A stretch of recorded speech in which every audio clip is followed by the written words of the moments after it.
ما طلعناش واتكلمنا مع بعض. وانتوا عارفين بقى كل سنه وانتم طيبين. رمضان خلاص بيودعنا ونقول له هتوحشنا وهنستناك كل سنه. كل سنه وانتم طيبين باحلى شهر في السنه، ودايما يا رب كده ايامكم كلها خير وسعاده وكل الخير كله يا رب. النهارده انا يعني عند اخويا احمد الشرقاوي وابراهيم الشرقاوي، ودول اخواتي مش عند حد غريب. فانا جاي النهارده عشان حاجتين. اول حاجه انا جاي علشان الفي ار اس. ليه بقى الفي ار اس؟ لان هو اتسالت سؤال في كل مره بتساله: ايه رايك لو عملنا مقارنه ما بين ال 508 الماكس والفي ار اس؟ اقول لكم رايي بصراحه ولا عاوزين يعني الشو؟ عاوزين رايي بصراحه. اقول لك رايي بصراحه. هندخل نشوف الفي ار اس ال 2024 وهقول لكم رايي ساعتها. بس انا هقول لكم رايي دلوقتي لان انا خلينا نتكلم الموضوع بارقام. ال 508 الماكس 215 حصان، الفي ار اس 245 حصان. ال 508 الماكس التورك بتاعها 300 نيوتن، الفي ار اس التورك بتاعها 345 نيوتن. فلو جينا بصينا لهنا وجينا بصينا لهنا، وفي حاجه مهمه جدا ما تنسوهاش، ان الفي ار اس 2000 سي سي وال 508 1600 سي سي بيورتك. وزن العربيتين هيختلف هنا. وزن العربيه ال 508 غير وزن العربيه الايه الفي ار اس. فالوزن هنا هيلعب لعبته شويه. لو حطينا الاثنين من الثبات، عشان السؤال ده انا متامن عليه ولازم اجاوب عليه بمنتهى الامانه يعني.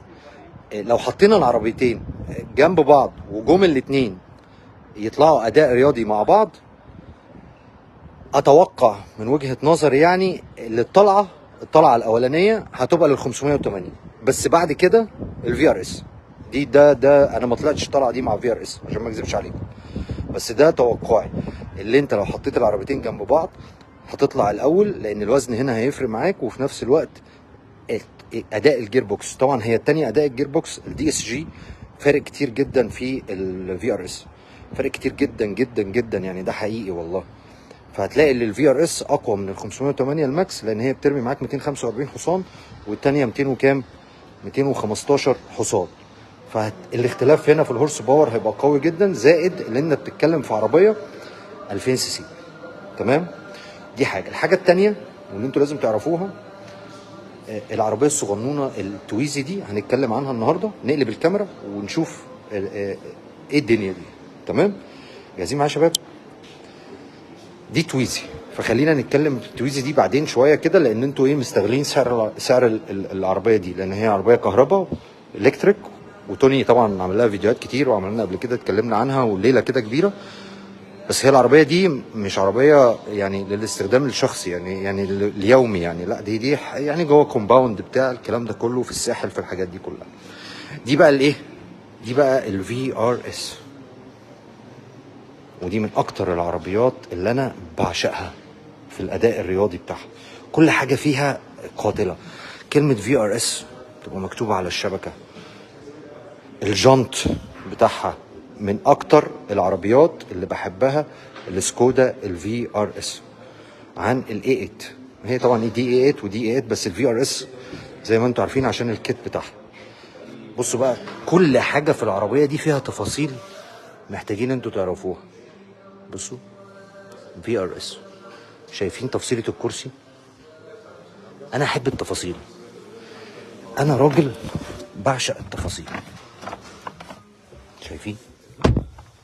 اللي معانا على اللايف يا جماعه يقول انت معانا، واللي مش معانا يحضر يقول انا هحضر كمان شويه. بصوا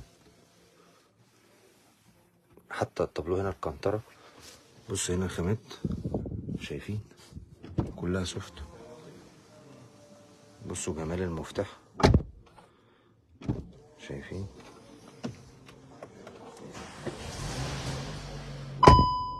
اللي حاضر معانا يقول لي انا حضرت. سمعتوا صوت الموتور؟ سمعتوا صوت الموتور؟ سمعتوا صوت الموتور؟ صوت موتور قوي قوي قوي قوي قوي قوي يعني. شايفين؟ خامات يا جماعة. العزل في حتة تانية، العزل والكرسي ولا جمال الكرسي.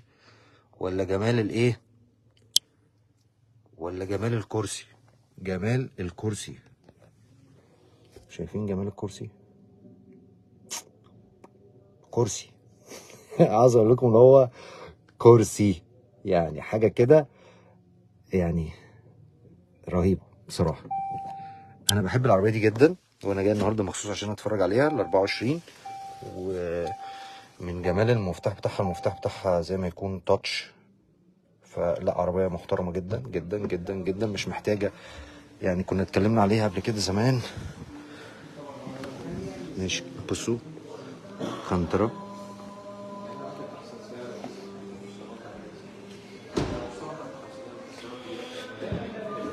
المساحات الداخليه بتاعتها حلوه قوي قوي قوي قوي قوي قوي قوي يعني.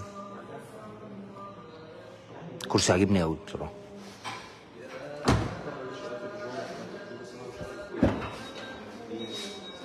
هنا بقى دي حدث ولا حرج يعني. انت هنجيب حد ينام جوه دلوقتي كده ونقفل عليه يعني. هنا بقى حدث ولا حرج يعني.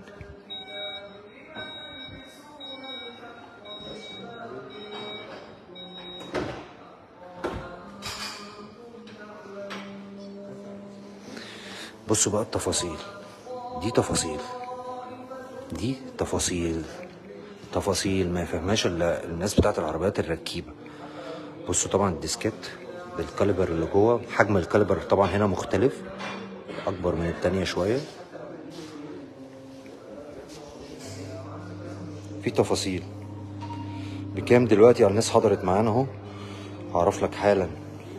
شايفين بقى جمال الفوانيس؟ ماتريكس دي يا هيما صح؟ فوانيس ماتريكس ديجيتال وماتريكس الاتنين مع بعض. بكام يا هيما؟ سامعين؟ احنا نستضيفه يعني. مش عاوز اقول للناس بس ايه يعني شويه. نيجي بقى في الاودي الكيو 3 دي سبورت باك ودي ستايل. طبعا الاودي من اقوى العربيات الاس يو في اللي تقدروا حضراتكم تعملوا سيرفي عليه. طبعا هنساله على الاس لاين ماشي بكام، وهنساله على العربيه دي بكام. طبعا الكودياك معروفه، ودي الاي 8 الايه الستايل. ما بلاش يا عبد الرحمن ما بلاش اقول لك السعر. تمنها 2 مليون 900. ايوه كده، ناس تحضر معانا، اللي حضر معانا يحضر معانا. اللون ده قوي جدا جدا جدا جدا جدا. ده عادي بالنسبه لي، الجري ده عادي بالنسبه لي، بس ده اللون كده تحس ان هو ايه، بريميوم يعني. تعالوا بقى نبص لون الفرش هنا. لون الفرش هنا بينادي عليا. احنا ممكن نفتح العربيه دي،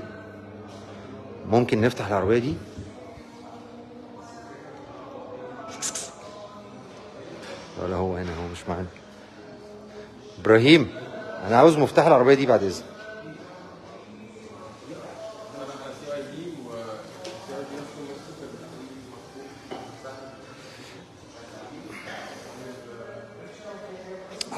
هوريكم محدش يروح في اي حته.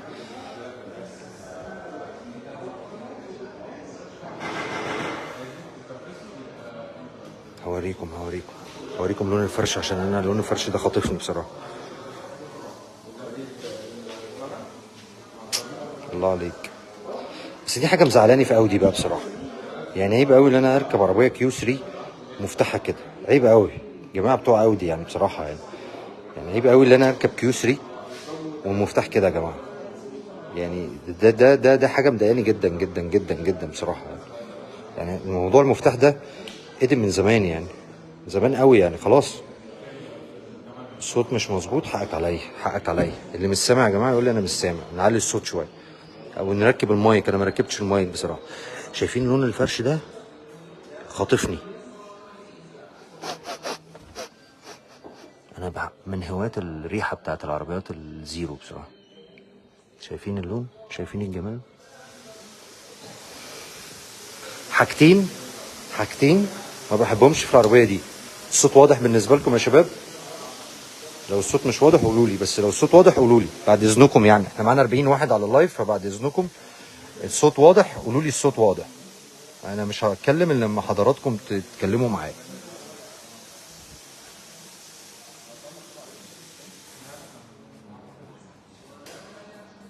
لمسة ايد البابا بتختلف شوية. بصوا يا شباب، طالما الناس قالت تمام تمام، حاجتين ما بتعجبنيش في العربية دي عشان اكون صريح معاكم. اول حاجة شكل الجير بوكس ده خلاص قدم. يعني الناس كلها دلوقتي واصله لمرحله من التكنولوجي ان الجير بوكس النهارده اصبح يعني تاتش جير بوكس، عصايه تاتش او شيفت باي واير او الكلام ده كله. فعيب قوي على كيو 3 براند زي اودي بصراحه، يعني ان هو لسه بينزل بالشكل اللي انتوا حضراتكم شايفينه ده. فانا مش عاجبني شكل الجير بوكس ده تماما. وده يعني، واظن انتوا حضراتكم هتبقوا يعني معايا في الراي يعني. لان لما الاوكتافيا اللي اقل بكتير قوي من الاودي تنزل بشيفت باي واير، وكيو 3 يعني رقم برضو محترم في عربيه كيو 3 تنزل بالشكل ده، فانا مش عاجبني ده، ومش عاجبني المفتاح. يعني اكيد الكاتيجوري اللي بعديها يعني المفتاح يعني مختلف شويه. عيب جدا ان انا اكون راكب عربيه اودي برقم زي ده ومفتاحها كده. يعني انتوا يعني اكيد هم ليهم وجهة نظر، بس يعني لازم تبقوا ملمين. من ضمن الحاجات برضو اللي دايما ليا كونسيرن عليها بصراحة الداشبورد بتاع العربيات، سواء الاودي الاس يو في، سيبنا من الاودي الاي 5 والاي 4، السيدان كله مختلف شوية. بس انا بتكلم على الاس يو في، زي التيجوان وزي الاودي وزي الكاروك وزي الكودياك وزي العربيات دي. تحس ان الداشبورد اولد شيب، مفيش حاجه جديده. يعني عادي، عدادات الشاشه بس هنا تاتش وبتاع، مفيش جديد. يعني ايه الجديد هنا؟ مفيش. غيروا بس الشاشه تمام، بس التابلو بنفس الشكل بنفس الديزاين، ما غيروش شكل التابلو تماما. هي نفس شكل الداشبورد بنفس شكل الطاره يعني معايا انتوا ولا مش معايا؟ يعني احنا ممكن ندور ونشوف العدادات. بس انا عاوز قبل ما ادور واشوف العدادات، انا عاوز اوريكم حاجه مهمه جدا.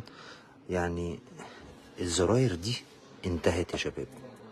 يعني الزراير دي انتهت خلاص، دي موضه وادمت خلاص، عشان تبقوا انتوا ايه عارفين.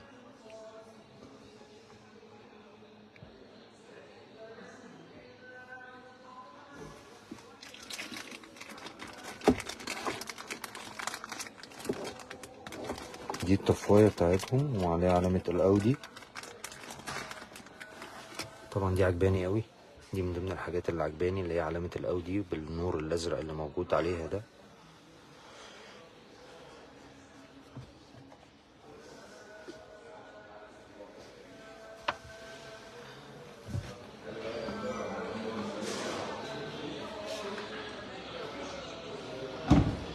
معلش احنا مش هينفع ندور عشان ابراهيم، عشان الشوروم مقفول.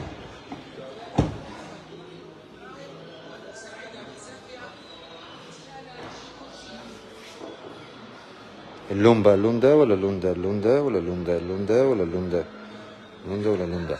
في بقى بونبونايه بره، دي بقى مجنناني، دي بقى يعني يعني خاطفه شويه، خاطفه شويه.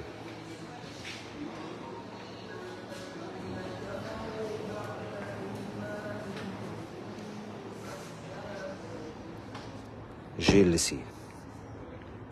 هنا سأسكت قليلا احتراما وتقديرا لهذا الجميل. هنا سأسكت ايه قليلا.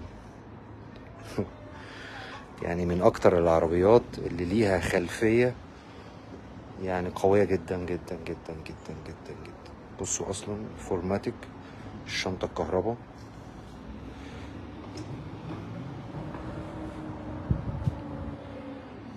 شغل عالي بصراحة.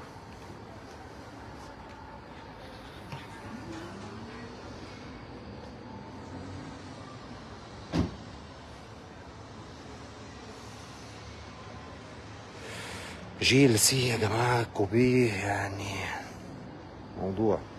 طبعا العربية دي فولي لودد بالمناسبة يعني.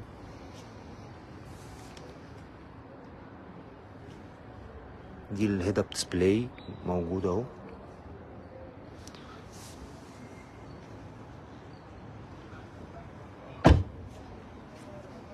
واللي بتنزل بالعتب والجنط. يا حبيبي يا علي، ده انت تشتري ده توصلك لحد البيت يا علي. انت بتتسألني يا علي على الاكس 6 الام 5 موديل 2018 عشان هشارك. معلش تديني رايك. عربيه محترمه جدا طبعا، مش مستاهله يعني. ده انت بتتكلم في كت يعني كام عربيه اللي موجودين في مصر؟ عدد قليل قوي. هنا بقى بصوا خدتوا بالكم من الفرق ما بين الكيو 3 وما بين الجي ال سي؟ معلش يعني شايفين الفرق؟ ممكن دي كاتيجوري اعلى شويه، بس شايفين هنا الليله هنا ماشيه ازاي؟ شايفين في شغل، في كاستمايز كده، في انترتينمنت، في شغل عالي يعني. هو ده اللي انا اقصده.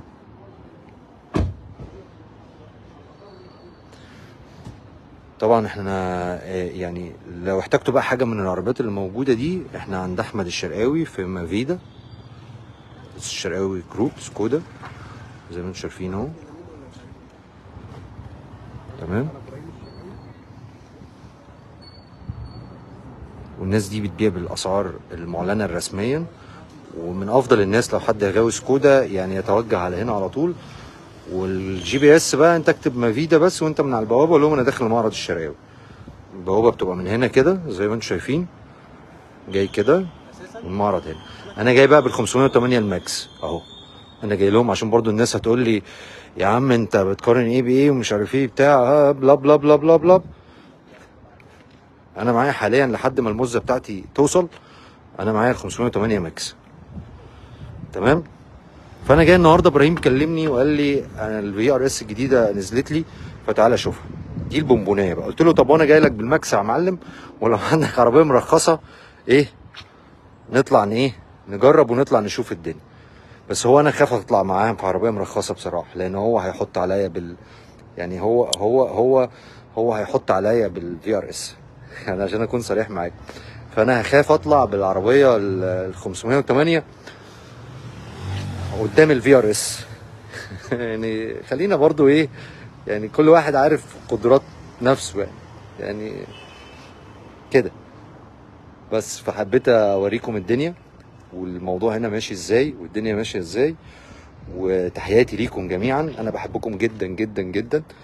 ليكم مني كل الاحترام والتقدير. انا مختفي شويه عندكم حق. الناس كتير قوي بتبعت لي بتقول لي انت مختفي ليه، ما بتعملش فيديوهات كتيره ليه؟ بس انا ليا اسباب يعني عشان تكونوا انتوا معايا في الصوره.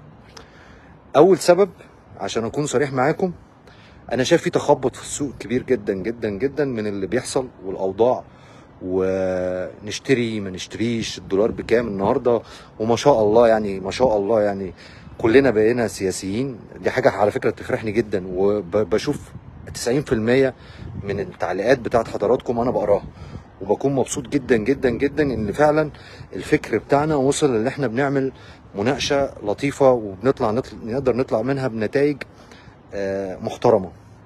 فدي حاجه بسطاني جدا جدا جدا. بس لازم تفهموا حاجه في العربيات